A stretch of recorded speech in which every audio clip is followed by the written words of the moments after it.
Welcome to the Puberty Prof podcast, where information and tools are shared to help you have conversations about puberty and other growing up topics. Here is your host, Lori Reichel, the Puberty Prof, a nationally recognized health educator, author of the award-winning book, Common Questions Children Ask About Puberty, and creator of the Talk Puberty app.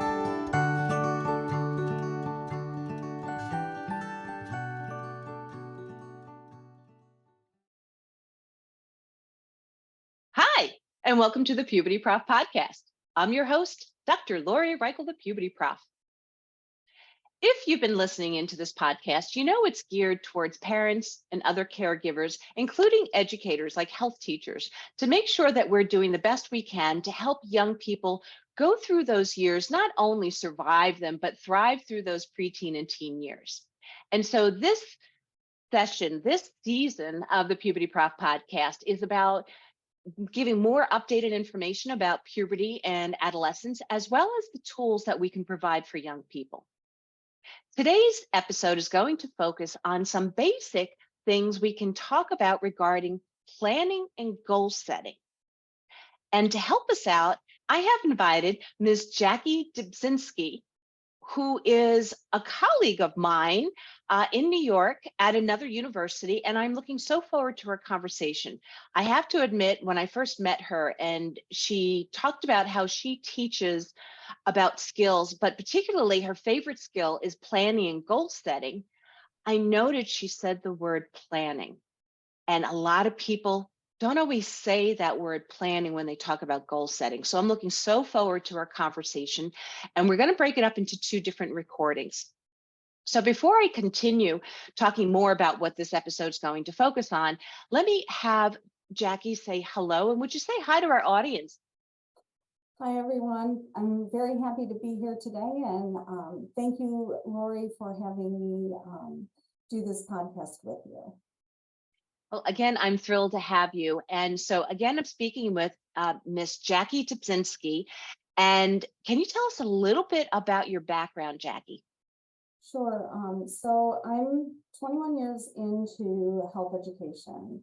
I graduated from SUNY Brockport in health education and immediately went to my first job that I stayed in teaching health for 16 years until I came to SUNY Brockport. I've always had a passion, even in my undergraduate, for skills-based health education. I spent a lot of time in content courses, and I said, this isn't going to change behavior in students. One of the things that I went to was an alcohol drug class in which the professor exposed me to life skills by Gilbert Botman. I think I said that wrong, but basically, I was like, this is it. This is what we need to do.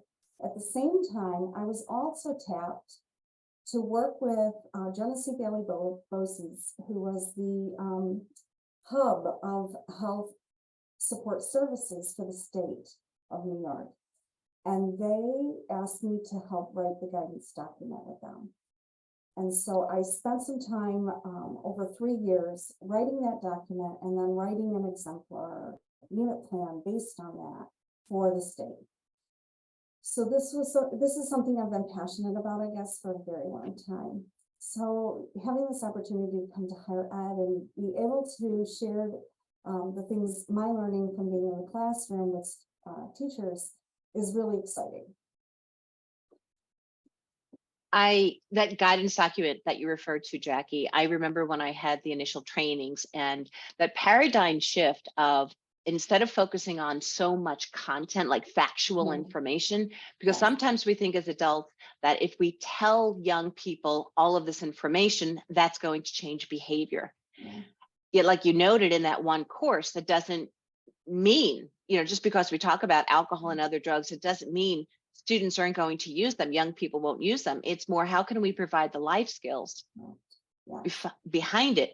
And when I asked you what life skill you wanted to talk about, you jumped to planning and goal setting, which I was like, woohoo, great. Why that one? Well, planning and goal setting is one of my favorites because it really puts students in charge of their own health and really planning their health out. and having ideas of what they want to do, what they don't want to do, and how they want to attain it. And this gives them a lot of power and control over their own health versus us telling them, go exercise for 30 minutes a day.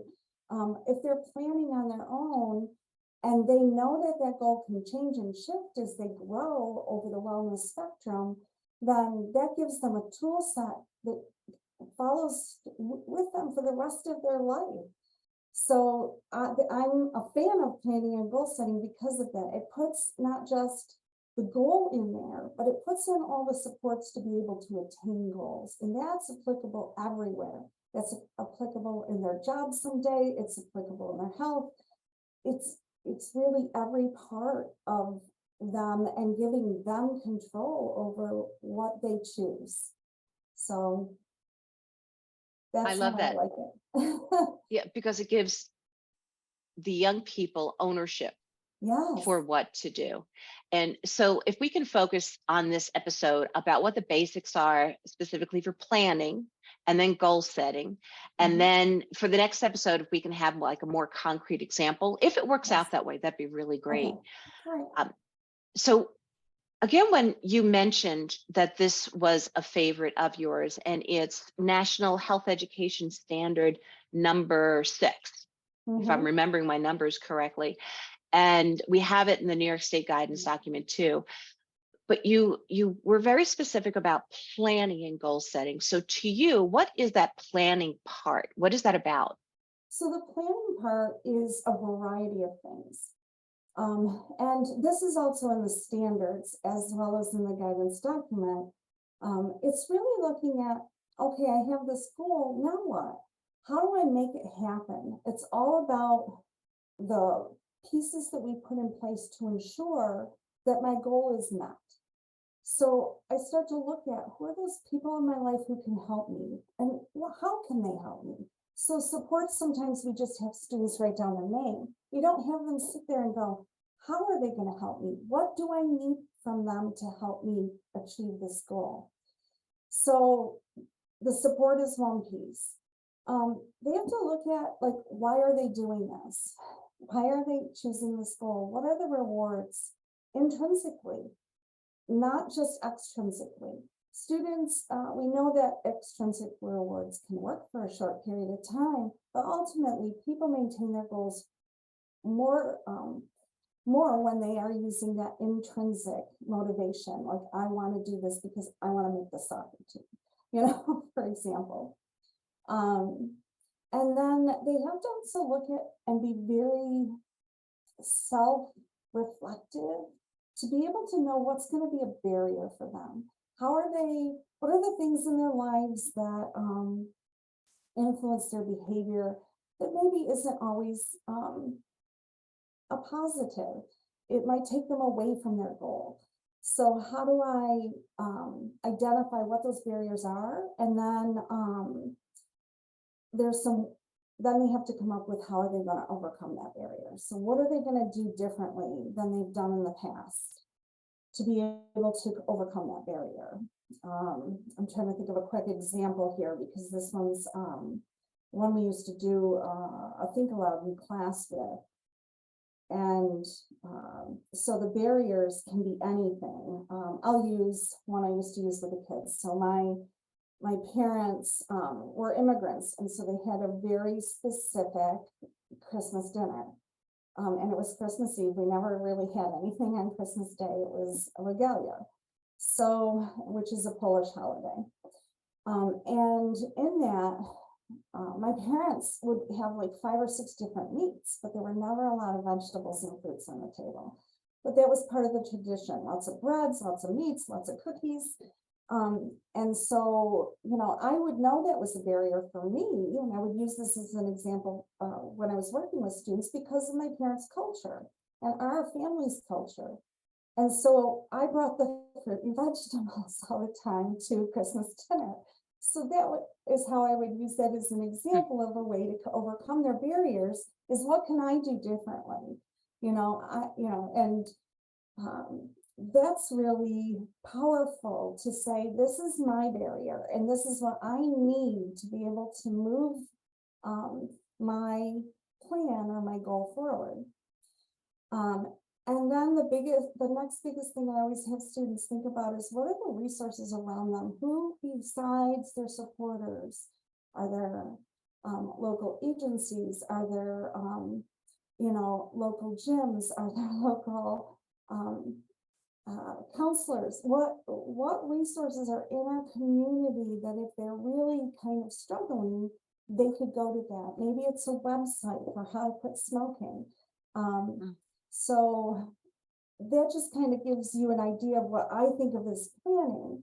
One student was drinking soda every day in my nutrition piece that I was doing, and she got her mom to put a glass of milk in the fridge every morning because she wasn't getting calcium every day when we looked at her micronutrients. And so she actually completely stopped soda.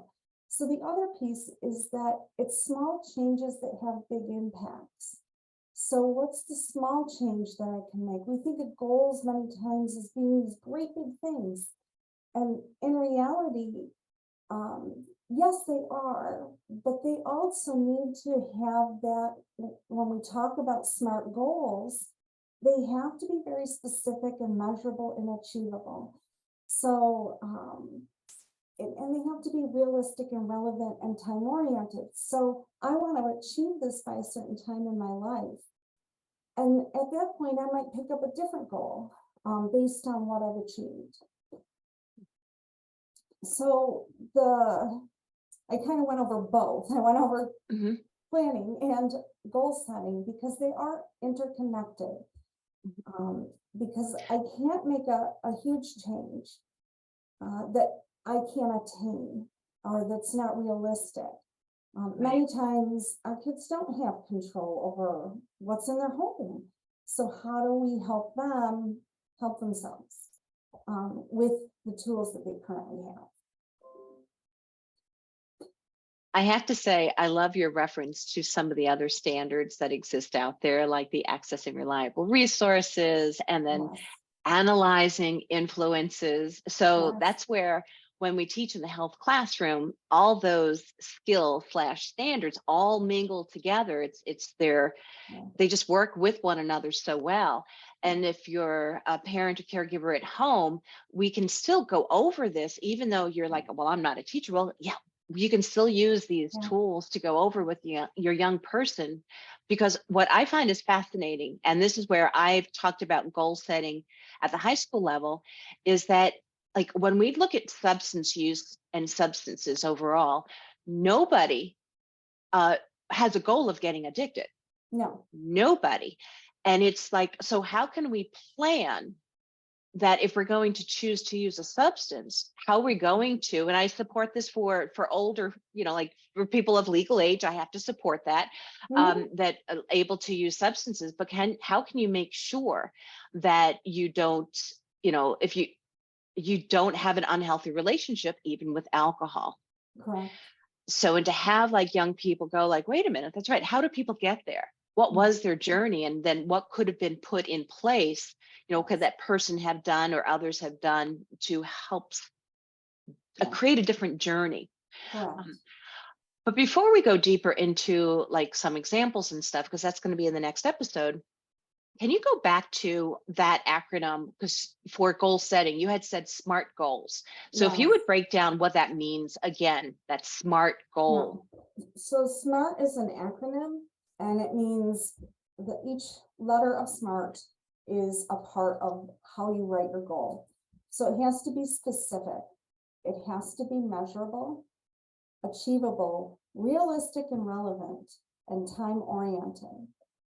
And I always say, if it's not important to the person writing the goal, then it's not relevant. It's not something we should be focusing on. Measurement.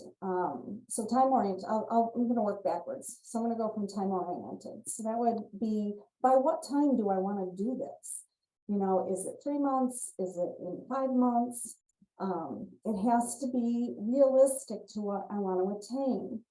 I'm going to use a goal I recently had. So I have 2 therapy dogs, and I had a goal that I would have both of them trained after 1 year. through all the training programs and have their certificate fully certified. So I had my deadline as 1 year. I really made it realistic because I had to go through 2 months of training for each dog.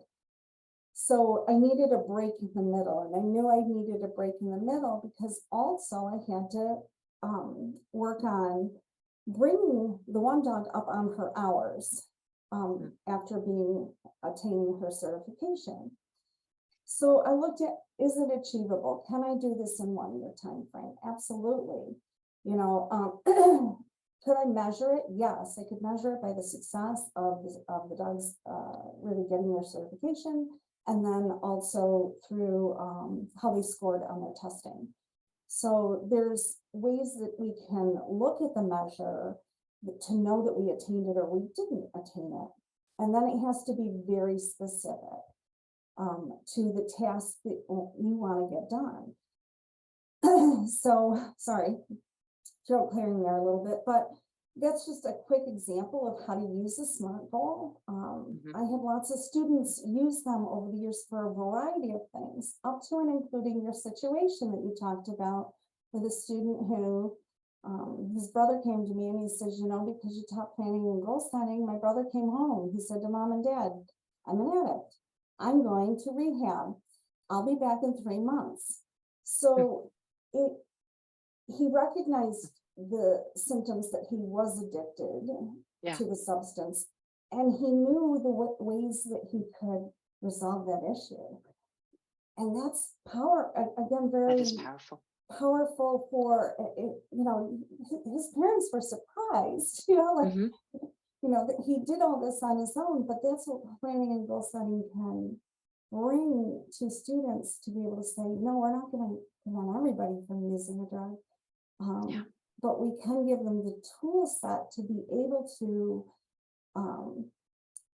advocate for themselves when they need to. Wow, that's a very powerful story. That you know, that a young person, not a child, but a young person noted that, okay, I have an issue here. How can I plan to change my path there? Correct, and that's the power of planning and goal setting, though. Like, we might not need it today, but we might need it in 10 years from now, and we still have that in our head, ingrained in our head of how to do it, because we've practiced it. Well, before we conclude for today, I'm going to review in which what you had said about planning. That included noting support systems, reason why a person would choose specific goals, a reflection on barriers, including how certain things influence their behaviors and how to overcome these barriers, other resources to connect with, doing small changes to support overall goals. And then you said the SMART goal setting. Would you mind going back over the SMART, what the SMART stands for? So it means specific, measurable, achievable, realistic and relevant, and time-oriented. Excellent. And I think that's great. You know, everything that you just shared. And again, the next episode, we're going to go over some more specifics about planning and goal setting. But before we end today, do you mind telling people how they might be able to get in touch with you, Jackie? Sure. So I'm at SUNY Brockport. My email address is my first letter of my first name and my entire last name at brockport.edu. My phone number there is 585-395-5158.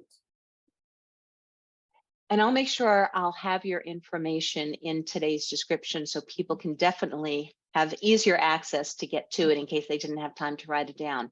So I thank you so much for being here today, Jackie. Would you like to say goodbye to our audience just for today's episode? Thank you so much. It was a pleasure being here, and I greatly appreciated the time with you today.